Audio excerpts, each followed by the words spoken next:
warahmatullahi wabarakatuh. Perkenalkan, kami dari kelompok 1 akan mempresentasikan hasil kerja kelompok kami yang berjudul Sustainable Development Historical Root of the Concept. Berikut merupakan anggota dari kelompok kami. Apa itu pembangunan berkelanjutan? Pembangunan berkelanjutan menurut Brundtland 1987 adalah pembangunan yang memenuhi kebutuhan masa kini tanpa mengorbankan kemampuan generasi mendatang untuk memenuhi kebutuhannya. Pembangunan berkelanjutan merupakan sebuah konsep yang muncul karena ada kesadaran akibat krisis ekologi pada akhir abad ke-20.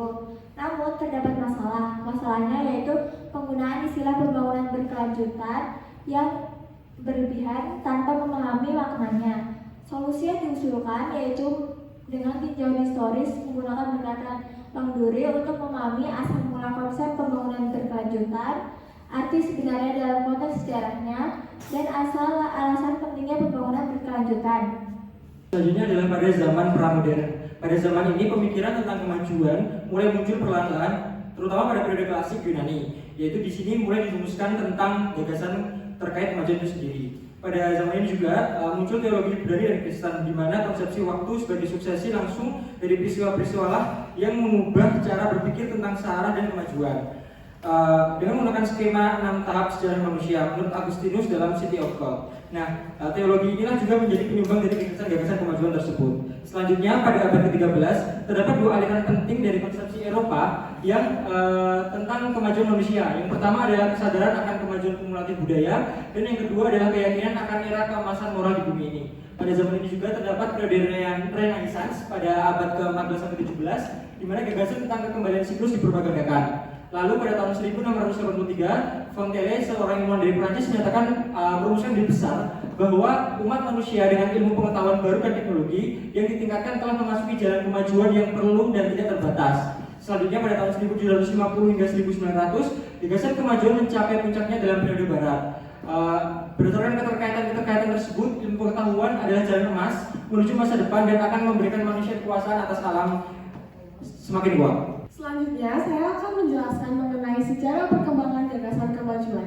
Ketika kita ingin mempelajari mengenai akar dari permasalahan yang berkaitan dengan pembangunan dan berkelanjutan, maka yang diperlukan yaitu pembuatan sketsa mengenai evolusi dari ide atau gagasan itu sendiri. Karena sketsa ini merupakan awal dari gagasan pembangunan dan juga ajakan mengenai keberlanjutan.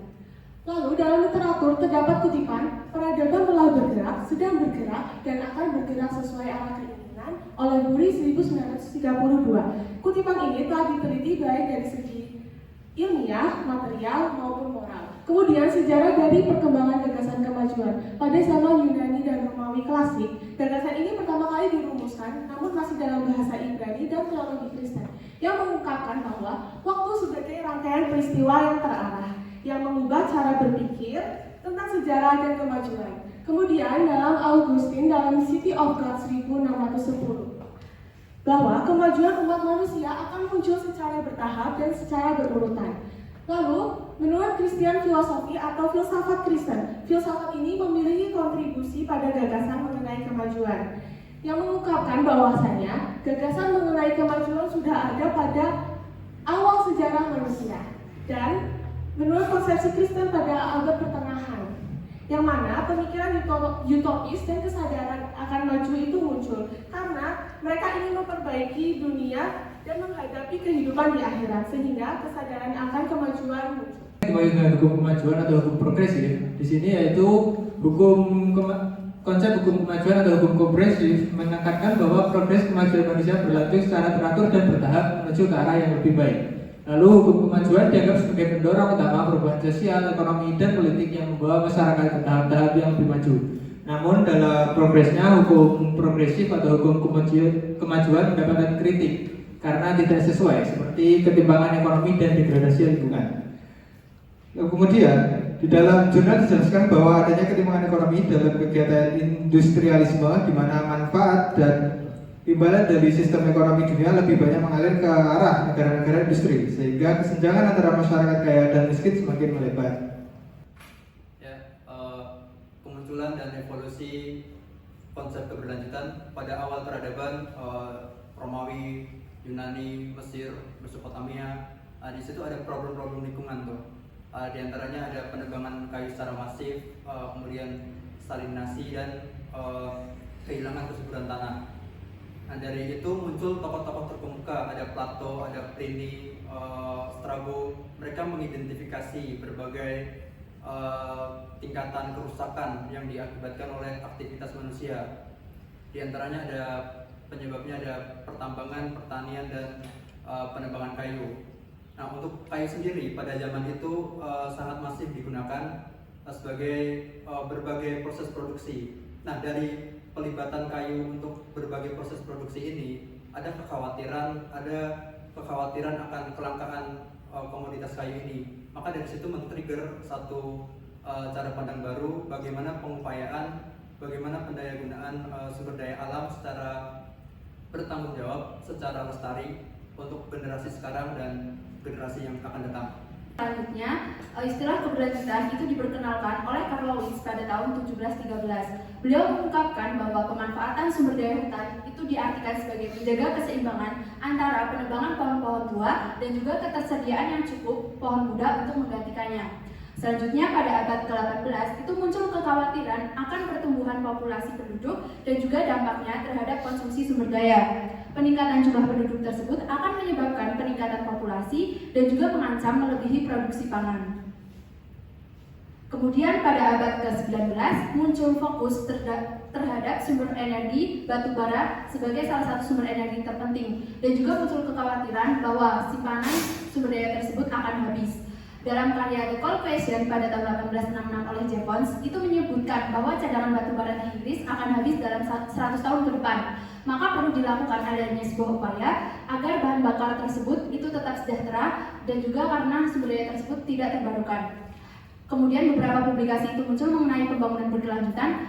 Salah satunya oleh Mill 1848, publikasinya menyebutkan bahwa populasi di dunia itu tidak akan melakukan perubahan apabila kebutuhan tidak memaksa mereka untuk bergerak. Aspek lingkungan alam itu telah dicampur tangan oleh manusia dan juga mendorong ketidaklayakan bumi untuk dihuni. Maka perlu adanya sebuah solusi untuk masalah lingkungan dengan melindungi alam demi kesejahteraan dan juga keberlanjutan manusia ke depannya. Konsep keberlanjutan telah dikenalkan sejak abad 19 oleh Alfred Russel Wallace dalam bukunya Our Wonderful Century dan laporan Bernard yang mengkhawatirkan eksploitasi sumber daya alam. Mereka menekankan pentingnya konsumsi yang bertanggung jawab sebagai respon terhadap peningkatan konsumsi minyak dan kekhawatiran akan kelangkaan sumber daya. Tokoh seperti Egbert de Vries, William Vogt, dan Henry Fairfax Osborne pada pertengahan abad ke-20 menyoroti konsekuensi negatif dari eksploitasi berlebihan terhadap sumber daya alam. Mereka menganjurkan penggunaan yang bertanggung jawab untuk menjaga keberlangsungan hidup masyarakat.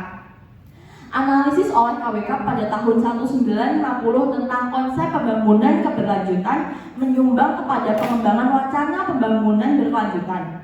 Pertumbuhan populasi, meningkatkan konsumsi pasca revolusi industri, dan bahaya yang ditimbulkan oleh menipisnya sumber daya alam semakin meningkatkan kesadaran akan perlunya menggunakan sumber daya alam yang efisien. Tinjauan ini menunjukkan bahwa kesadaran akan keberlanjutan meningkat seiring pertumbuhan populasi dan peningkatan konsumsi pasca revolusi industri penting untuk memperkuat prinsip-prinsip pembangunan keberlanjutan untuk mempertahankan standar hidup yang layak bagi generasi sekarang dan masa depan. Selanjutnya ada harapan pertumbuhan ekonomi tanpa batas dan menciptakan kekayaan.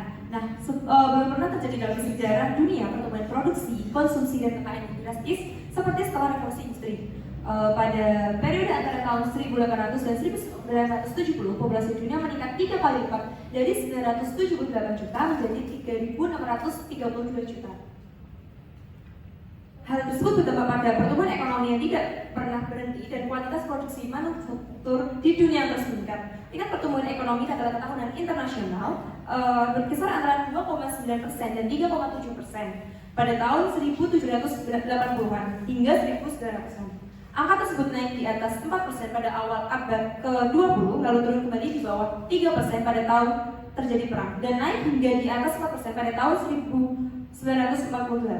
1940-an dan menjadi 5,6% antara tahun 1948 dan 1971. Pertumbuhan masa bumi panjang tahun 1950-an dan 1960-an mendorong ekspektasi pertumbuhan ekonomi yang tidak terbatas dan kemakmuran yang terus meningkat. Sir John Hicks dalam bukunya Value and Capital menolak konsep negara stagnan dan mendukung ekonomi progresif. Ditegaskan dalam proses pembangunan ekonomi, jumlah modal per unit tenaga kerja tidak boleh berkurang karena akan mengurangi potensi pertumbuhan generasi mendatang. Teori pembangunan. Konsep pembangunan mendapatkan perhatian besar sejak pertengahan abad ke-20. Hal ini diakibatkan karena terjadinya kemajuan ilmu pengetahuan, teknologi, dan pertumbuhan ekonomi dunia. Pembangunan ini sendiri dapat diartikan sebagai suatu proses evolusi di mana kapasitas manusia meningkat dalam hal memprakarsai struktur baru, mengatasi masalah, dan beradaptasi terhadap perubahan yang berkelanjutan. Yang kedua, karena adanya kesenjangan yang semakin besar antara negara maju dan negara berkembang, sehingga muncul teori modernisasi dan teori ketergantungan sebagai teori pembangunan yang dominan. Karena tingkat pertumbuhan ekonomi internasional hanya dapat dipertahankan jika kekayaan didistribusikan secara merata dalam skala global. Yang ketiga, teori modernisasi berpendapat bahwa negara berkembang harus meniru model pembangunan barat sehingga mendukung perusahaan bebas dengan cara memberi akses dan lebih besar kepada negara-negara inti terhadap sumber daya dan pasar. Yang keempat, teori ketergantungan yang berfokus pada dominasi ekonomi sistem kapitalis internasional yang berpendapat bahwa pusat kekuasaan barat mempertahankan kendalinya atas negara bekas jajahannya. Yang kelima, teori-teori tersebut disesuaikan dengan perubahan situasi dunia, terutama ketika hubungan internasional mengalami transformasi pada akhir Perang Dingin di akhir tahun 1980. Selanjutnya yaitu konteks sejarah lahirnya pembangunan berkelanjutan. Pada akhir tahun 1960-an dan awal tahun 1970-an, perpaduan berbagai gagasan mengenai kemajuan, keberlanjutan, pertumbuhan, dan pembangunan yang telah berkembang selama bertahun-tahun mulai mengarah ke arah yang baru, yaitu pembangunan keberlanjutan. Pada tahun 1970-an, gagasan kemajuan berkelanjutan kehilangan daya tarik. Kemajuan berkelanjutan dinilai mengalami kemunduran, khususnya dalam bidang moral. Meskipun kemajuan ilmu pengetahuan dan teknologi membawa kehidupan yang lebih mudah dan peningkatan ekonomi, namun juga memungkinkan timbulnya kejahatan dan penderitaan dalam skala yang lebih besar serta menimbulkan kerusakan pada alam. Kemajuan berkelanjutan dinilai hanya mitos karena hanya berdasarkan pada aspirasi dan harapan manusia, bukan pada potensi dan keterbatasan manusia. Sehingga dipersiapkan jalan bagi pembangunan berkelanjutan sebagai alternatif terhadap pertumbuhan ekonomi yang tidak terbatas dan penyelesaian masalah yang ada. Selanjutnya merupakan tumbuhnya kesadaran akan batasan pertumbuhan. Peristiwa resesi dunia dan krisis minyak yang terjadi pada tahun 1970 membuat masyarakat sadar betapa pentingnya sumber daya alam yang semakin menipis. Pada tahun 1970 membuat sekelompok ekonom dan juga ilmuwan menerbitkan buku yang berjudul Limits to Growth yang membuat dua kubu, yaitu yang pro dan kontra tentang ekonomi yang dengan batas-batas tertentu. Di sisi lain dari permasalahan tersebut adalah munculnya kekhawatiran ekocide atau penghancuran lingkungan alam yang disebabkan oleh tiga komponen, yaitu ledakan penduduk, polusi, dan juga menipisnya sumber daya alam. Pembangunan berkelanjutan diperkenalkan sebagai solusi terhadap permasalahan pertumbuhan. Selama tahun 1960-an, diyakini mengenai gagasan pembangunan yang diasumsikan dapat menyelesaikan permasalahan pembangunan di negara terbelakang dengan cepat dengan pertumbuhan ekonomi dunia. Namun nyatanya, pada tahun 1970-an, asumsi mereka memudar. Pertumbuhan ekonomi tidak dapat menyelesaikan permasalahan tersebut, sehingga perlu adanya perubahan paradigma gagasan pembangunan ke pembangunan berkelanjutan. Baik, selanjutnya adalah pembangunan keberlanjutan tidak hanya fokus pada permasalahan ekonomi dan sosial, namun juga berkaitan dengan pemanfaatan sumber daya alam. Menurut J. Comer 1979, masyarakat berkelanjutan adalah masyarakat yang menyadari keterbatasan pertumbuhan dan mencari cara-cara alternatif untuk bertumbuh. Sedangkan menurut Robert Allen 1980, pembangunan berkelanjutan sebagai pembangunan yang menginginkan tercapainya kepuasan jangka panjang atas kebutuhan manusia dan peningkatan kualitas hidup manusia. Kemudian, pembangunan keberlanjutan tidak terpaku pada throughput growth, di mana di negara-negara berkembang, solusi terhadap kemiskinan tidak mengikuti pola industrialisasi dan konsumsi tinggi negara-negara industri. Kemudian, paradigma baru pembangunan keberlanjutan dipopulerkan pada tahun 1980 dengan Komisi Brundtland, di mana komisi tersebut menyampaikan laporannya di PBB tahun 1987 tentang masa depan kita bersama atau Our Common Future. Laporan Brennan berfokus pada kebutuhan manusia dengan mendistribusikan sumber daya dunia, di mana menyoroti 3 komponen fundamental pembangunan berkelanjutan, yaitu lingkungan hidup, ekonomi, dan masyarakat, yang kemudian dikenal sebagai triple bottom line. Dari hasil konsultasi yang telah dilakukan dapat ditarik 4 kesimpulan. Yang pertama adalah terdapat perbedaan perkembangan gagasan kemajuan, pertumbuhan, pembangunan, dan keberlanjutan dalam konteks sosial, ekonomi, dan filosofis dari zaman kuno hingga zaman postmodernitas dikarenakan kegagalan pertumbuhan ekonomi dan krisis ekologi pada abad ke-20. Kemudian muncul paradigma pembangunan berkelanjutan yang merupakan wacana dari kemajuan pertumbuhan pembangunan di masa lalu dan mengadaptasinya pada masa sekarang, yaitu krisis ekologi. Nah, krisis ini harus diatasi di dunia di mana kesenjangan semakin besar sehingga diskusi mengenai pertumbuhan dan pembangunan tidak bisa dilakukan. Berikutnya, konsep pembangunan berkelanjutan merupakan kompromi antara pertumbuhan dan konservasi yang cenderung positif terhadap sudut pandang pertumbuhan dan modernisasi. Dan yang terakhir adalah perdebatan seputar pembangunan berkelanjutan menyoroti dominasi antara antroposentris dibandingkan eksosentris, meskipun masalah lingkungan telah dimasukkan ke dalam pembahasan.